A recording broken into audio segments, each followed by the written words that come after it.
Hello friends, welcome to our YouTube channel. नमस्कार मित्रांनो, Sandeep sir academy या आपल्या यूट्यूब चॅनलवर तुमच्या सर्वांचं स्वागत आहे. मित्रांनो, आज 29 सप्टेंबर 2025 आजच्या दिवसासाठी जे काही महत्त्वाचे प्रश्न आहेत, म्हणजेच या ठिकाणी जे काही मोस्ट इम्पॉर्टंट क्वेश्चन आहेत ते आपण आजच्या व्हिडिओमध्ये कंप्लीट करणार आहोत. त्यामुळे आपल्या व्हिडिओला स्किप न करता शेवटपर्यंत नक्कीच पाहायचंय. त्याच प्रकारे मित्रांनो, तुम्ही जर आपलं स्टडी विथ संदीप सर या ठिकाणी लक्षात घ्यायचंय, तुम्ही जर आपलं स्टडी विथ संदीप सर हे ॲप इन्स्टॉल केलं नसेल तर हे ॲप इन्स्टॉल करून त्यावर आपला चालू घडामोडीचा जो काही कोर्स आहे तो एकदा नक्की चेक करायचा आहे.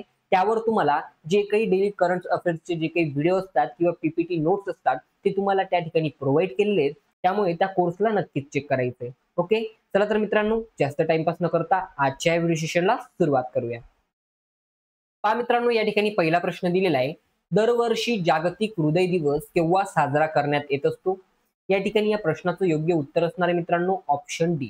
ओके, या ठिकाणी लक्षात घ्यायचे, या प्रश्नाचं योग्य उत्तर असणार आहे ऑप्शन डी, 29 सप्टेंबर. याविषयी थोडक्यात माहिती पाहूया मित्रांनो. या ठिकाणी लक्षात घ्यायचे की या मागचा जो काही मुख्य उद्देश आहे तो म्हणजे हृदय व रक्तवाहिन्यांसंबंधित रोगांबद्दल जागरूकता वाढवणे आणि प्रतिबंधनात्मक उपायांबद्दल माहिती देणे हा आहे. आणि या ठिकाणी 2025 ची जी काही थीम आहे मित्रांनो, तर ती आहे don't miss a beat. Okay, चला जाऊया पुढच्या प्रश्नाकडे. बघा, या ठिकाणी पुढचा प्रश्न दिलेला आहे, अलीकडेच कोणत्या राज्यामध्ये 2 नवीन रामसर स्थळांचा रामसर यादीत समावेश झालेला आहे? या प्रश्नाचं योग्य उत्तर असणार आहे मित्रांनो ऑप्शन सी, बिहार.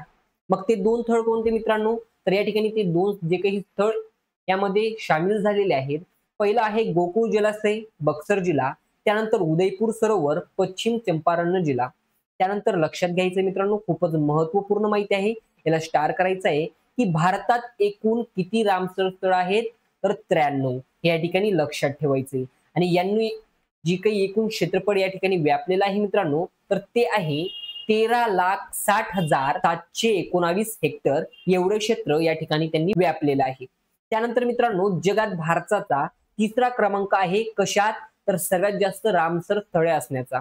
त्यानंतर सर्वात जास्त भारतातील जे काही राज्य आहे, तर तमिळनाडू राज्यामध्ये सर्वात जास्त रामसर स्थळ आहेत आणि ते टोटल किती आहेत? तर 20. ही माहिती या ठिकाणी लक्षात ठेवायची किंवा IMP करायचंय.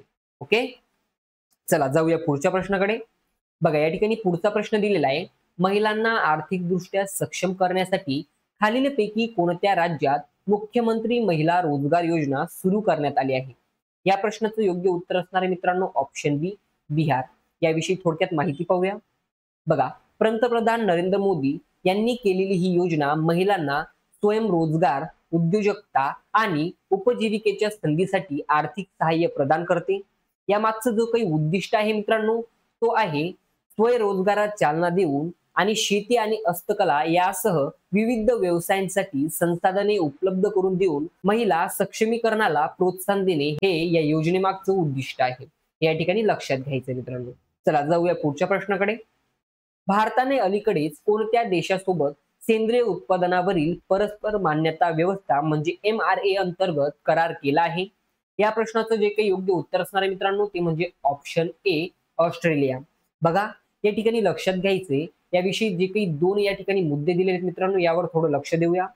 परस्पर मान्यता व्यवस्था सेंद्रिय व्यापाराला चालना देईल आणि सेंद्रिय भागधारकांसाठी नवीन संधी घडेल. त्यानंतर आर्थिक वर्ष 2024-25 मध्ये भारताची ऑस्ट्रेलियाला होणारी सेंद्रिय निर्यात ही किती आहे मित्रांनो? तर 8.96 दशलक्ष USD म्हणजे अमेरिकन डॉलर पर्यंत पोहोचली आहे. या ठिकाणी लक्षात घ्यायचं मित्रांनो की एकूण निर्यात या ठिकाणी 2781.58 मेट्रिक टन होती, ज्यामध्ये सायलियम भुसा आणि नारळाचे दूध आणि तांदूळ यांचा समावेश होता. चला मित्रांनो, पाहूया पुढील प्रश्न. भारताने सप्टेंबर 2025 मध्ये कोणत्या अरब देशात QR कोड आधारित UPI सेवा सुरू केली आहे? या प्रश्नाचं जे काही योग्य उत्तर असणार आहे मित्रांनो, ते म्हणजे ऑप्शन डी, कतार. हे या ठिकाणी लक्षात ठेवायचे मित्रांनो. बघा, याविषयी थोडक्यात माहिती पाहूया. भारताची UPI पेमेंट प्रणाली स्वीकारणारा 8वा देश बनला आहे मित्रांनो. कतारच्या समावेशासह UPI स्वीकृती आता 8 देशांमध्ये पसरली आहे. किती देशांमध्ये मित्रांनो? 8 देशांमध्ये. आणि 8 देश कोणकोणते मित्रांनो? तर Bhutan, France, Mauritius, Nepal, Singapore, Sri Lanka, संयुक्त अरब अमिराती आणि आता कतार. ओके, या ठिकाणी लक्षात ठेवायचं मित्रांनो. आणि या ठिकाणी मला तुम्ही कमेंट्स करून सांगाल मित्रांनो की UPI चा फुल फॉर्म काय असेल. ओके, प्रत्येक विद्यार्थ्याने प्रयत्न करायचा आहे. चला मित्रांनो, जाऊया पुढच्या प्रश्नाकडे. अलीकडेच कोणत्या शहरात विज्ञान शिखर परिषद 2025 आयोजित करण्यात आली होती? या ठिकाणी या प्रश्नाचं जे काही योग्य उत्तर असणार आहे मित्रांनो ते म्हणजे ऑप्शन सी, न्यूयॉर्क शहर. ओके, वन सेकंड मित्रांनो, ऑप्शन सी, न्यूयॉर्क शहर, अमेरिका. या ठिकाणी बघा मित्रांनो, अजून काही परिषदांचे जे काही आयोजन करण्यात येणारी ठिकाणे आहेत यावर आपण या ठिकाणी थोडक्यात रिव्हिजन टाकून घेऊया. ओके, बघा 2026 मध्ये ब्रिक्स शिखर परिषद ही भारतामध्ये, त्यानंतर बॉन हवामान बदल परिषद 2025 ही जर्मनीमध्ये, त्यानंतर 7वे हेलिकॉप्टर आणि लघु विमान शिखर परिषद ही पुण्यामध्ये, त्यानंतर पहिला आशियन भारत तुर्क संवाद हा चेन्नईमध्ये, त्यानंतर कॉट्स 2025 ची बैठक ही भारतामध्ये, त्यानंतर ग्रीन हायड्रोजन समिट ही 2025 चीनमध्ये, AI इम्पॅक्ट समिट 2026 ही भारतमध्ये, 25वे शायांग शिखर परिषद 2025 ही चीनमध्ये, त्यानंतर आंतरराष्ट्रीय तांदूळ परिषद 2025 ही भारतामध्ये. हे या ठिकाणी लक्षात ठेवायचे मित्रांनो. चला जाऊया पुढच्या प्रश्नाकडे. दुसऱ्यांदा भारताचे अटॉर्नी जनरल महान्यायवादी म्हणून कोणाची नियुक्ती करण्यात आलेली आहे? तर या प्रश्नाचं जे काही योग्य उत्तर असणार आहे मित्रांनो ते म्हणजे ऑप्शन बी, आर व्यंकटरमणी. ओके, चला जाऊया पुढच्या प्रश्नाकडे. बघा या ठिकाणी पुढचा प्रश्न दिलेला आहे. अलीकडे संरक्षण मंत्रालयाने HAL सोबत किती हलके लढाऊ विमान LCA Mk-1A खरेदी करण्यासाठी करार केला आहे? तर या प्रश्नाचं जे काही योग्य उत्तर असणार आहे मित्रांनो ते म्हणजे ऑप्शन ए, 97. बघा याविषयी थोडक्यात माहिती पाहूया. संरक्षण मंत्रालयाने MOD भारतीय हवाई दलासाठी 62,370 कोटी रुपयांपेक्षा जास्त किमतीच्या 97 हलक्या लढाऊ विमानांच्या LCA Mk-1A खरेदीसाठी हिंदुस्तान एरोटॉनिक्स लिमिटेड म्हणजेच काय मित्रांनो तर HAL सोबत करार केला आहे, ज्यामध्ये 68 जे काही लढाऊ विमान आहेत मित्रांनो हे सिंगल सीटर आणि 29 हे ट्विन सीटर विमाने या ठिकाणी संबंधित उपकरणे समाविष्ट आहेत. या करारानंतर IAF च्या ताफ्यात मिळून सुमारे 180 तेजस Mk-1A विमाने असतील. आणि या ठिकाणी लक्षात घ्यायचे ही विमाने MiG-21 सारख्या जुन्या लढाऊ विमानांची जागा घेतील. ओके, चला जाऊया पुढच्या प्रश्नाकडे. बघा या ठिकाणी पुढचा प्रश्न दिलेला आहे. हिमांशी टोकर जागतिक क्रमवारीत कितवे स्थान मिळवणारी पहिली भारतीय जुडो खेळाडू बनली आहे? या प्रश्नाचं योग्य उत्तर असणार आहे मित्रांनो ऑप्शन डी, पहिले. या ठिकाणी बघा याविषयी थोडक्यात माहिती पाहूया. तिने जकार्ता येथे झालेल्या आशियन ज्युनियर चॅम्पियनशिप मध्ये सुवर्ण पदक जिंकले आणि अव्वल स्थान निश्चित केले. या ठिकाणी तिचं नाव आहे मित्रांनो हिमांशी टोकस आणि तिचे सध्याचे वय आहे 20 वर्ष. त्यानंतर या ठिकाणी लक्षात घ्यायचंय त्या दिल्लीच्या राहणाऱ्या आहेत आणि यांची जी काही श्रेणी आहे ही महिलांमध्ये 63 किलोची आहे. ओके, चला जाऊया पुढच्या प्रश्नाकडे. कोणत्या देशाचे माजी राष्ट्राध्यक्ष निकोलस सार्कोझी यांना तुरुंगवासाची शिक्षा मिळालेली आहे? तर या प्रश्नाचं योग्य उत्तर असणार आहे मित्रांनो ऑप्शन सी, फ्रान्स. बघा याविषयी थोडक्यात माहिती पाहूया. ते 2007 ते 2012 या काळात फ्रान्सचे राष्ट्राध्यक्ष होते आणि त्यांना 5 वर्षाच्या तुरुंगवासाची शिक्षा ही ठोठावली होती. त्यानंतर राष्ट्राध्यक्ष राहिलेल्या व्यक्तीला पहिल्यांदाच तुरुंगवासाची शिक्षा या ठिकाणी देण्यात आलेली आहे. आणि या ठिकाणी त्यांच्यावर जो काही आरोप होता तो म्हणजे लिबिया सरकाराकडून निवडणूक प्रचारासाठी अवैध पैसे मिळवले. ओके, चला जाऊया पुढच्या प्रश्नाकडे.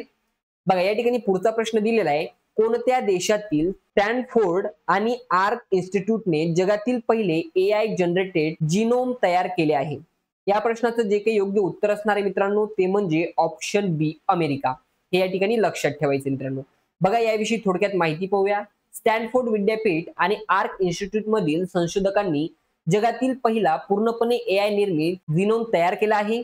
आणि या ठिकाणी लक्षात घ्यायचे की AI डिझाईन केलेल्या विषाणू बॅक्टेरियोफेज म्हणून काम करून बॅक्टेरियांना संक्रमित करू शकतो आणि मारू शकतो. हे या ठिकाणी लक्षात ठेवायचे. चला जाऊया पुढच्या प्रश्नांकडे.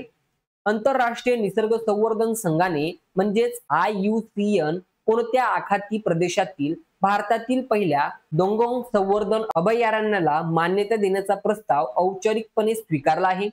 या ठिकाणी या प्रश्नाचं जे काही योग्य उत्तर असणार आहे मित्रांनो ते म्हणजे ऑप्शन ए, पाल्क सामुद्रधुनी. ओके, या ठिकाणी लक्षात ठेवायचे मित्रांनो. चला बघा या ठिकाणी जे काही आपले आजचे प्रश्न होते ते या ठिकाणी संपलेले आहेत.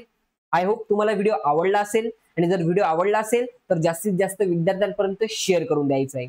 त्याच प्रकारे मित्रांनो, तुम्ही जर अजून देखील आपलं संदीप सर अकॅडमी या युट्यूब चॅनलला सबस्क्राईब केले नसेल तर या युट्यूब चॅनलला सबस्क्राईब देखील करून द्यायचे. त्याच प्रकारे आपलं स्टडी विथ संदीप सर हे ऍप इन्स्टॉल करून त्यावर आपला जो काही चालू घडामोडीचा कोर्स आहे तो नक्कीच चेक करा, आणि त्यामध्ये तुम्हाला हे जेवढेही आपले पीडीएफ नोट्स असतील ते त्यामध्ये तुम्हाला प्रोव्हाइड केले जातील. ओके, चला तर मग मित्रांनो, भेटूया नवीन व्हिडिओमध्ये नवीन प्रश्नांसोबत. Thanks for watching this video friends.